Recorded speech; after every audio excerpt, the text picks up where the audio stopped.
ibadah haji. Ibadah apa saja, misalnya contohnya ibadah haji. Ketika dia melakukan ibadah haji, dia bangun niatnya, tujuannya bukan melaksanakan ibadah haji, melaksanakan perintah Allah. Tujuannya adalah misalnya untuk, mohon maaf, dagang. Haji yang untuk niatan berdagang. Maka apakah mendapatkan pahala dari hajinya? Maka dia akan mendapatkan nilai dari niatan yang dibangunnya. Maka niatan itu memperoleh sesuatu yang lebih dahulu dibandingkan dengan amal perbuatannya. Bahwasannya orang tersebut mampu melakukan amal perbuatannya itu kalau sandarannya niat, baru memperoleh nilai di sisi Allah Subhanahu wa ta'ala. Kalau nggak punya niat juga salah. Contoh lagi misalnya menikah. Ini pengantinnya di sini bukan? Perintah Allah dan Rasulnya. Janji Allah di dalam ketika dia membangun niat seperti itu, maka di dalam hadis dikatakan siapa yang menikah seperti itu dijamin akan kaya. Nikahlah, pasti engkau akan kaya. Kenapa bisa begitu? Karena dari awalnya dia niat itu menjalankan perintah. Beres.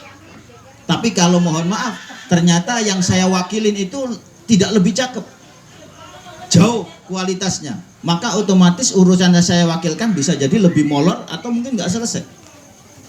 Kita mempunyai urusan, ketika kita sudah wakilkan kepada Allah, kita pasrahkan kepada Allah.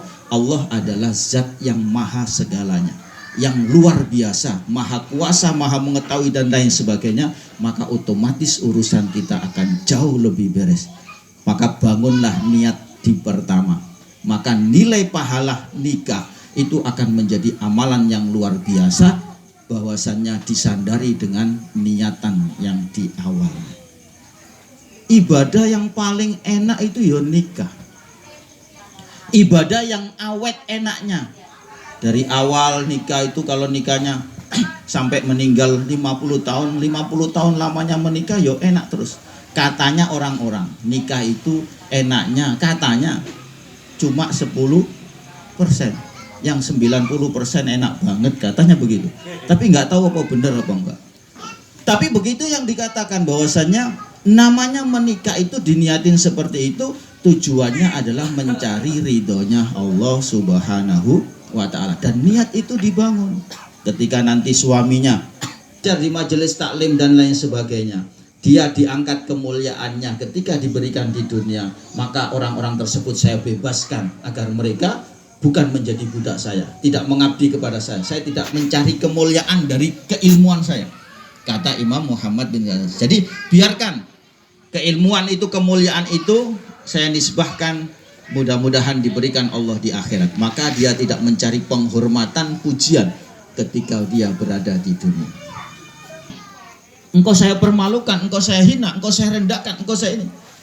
Kata Imam Ahmad bin Hambal, saya nggak ada urusan denganmu. Ketika engkau sebagai tetangga ngundang saya, fa'ajibhu, maka saya datang. Saya datang itu karena menjalankan perintah Allah, sehingga nggak ada urusan kamu. Saya datang, diundang tetangga, saya datang. Sehingga mau di situ apapun yang terjadi nggak akan pernah kecewa. Karena apa? Sandaran kita adalah menjalankan perintah Allah. Begitu juga ketika kita menuntut ilmu, kita menjadi orang alim, kita mengajarin kepada orang-orang. Maka di sini dikatakan bahwasannya orang yang semakin dalam ilmunya, qallama yarghabu fima indan nas, maka ketergantungan dengan manusia, cinta kepada manusia, urusan terhadap dunia sudah nggak ada lagi, karena dia menjalankan itu karena menjalankan perintah Allah Subhanahu wa ta'ala. Ini yang diajarkan.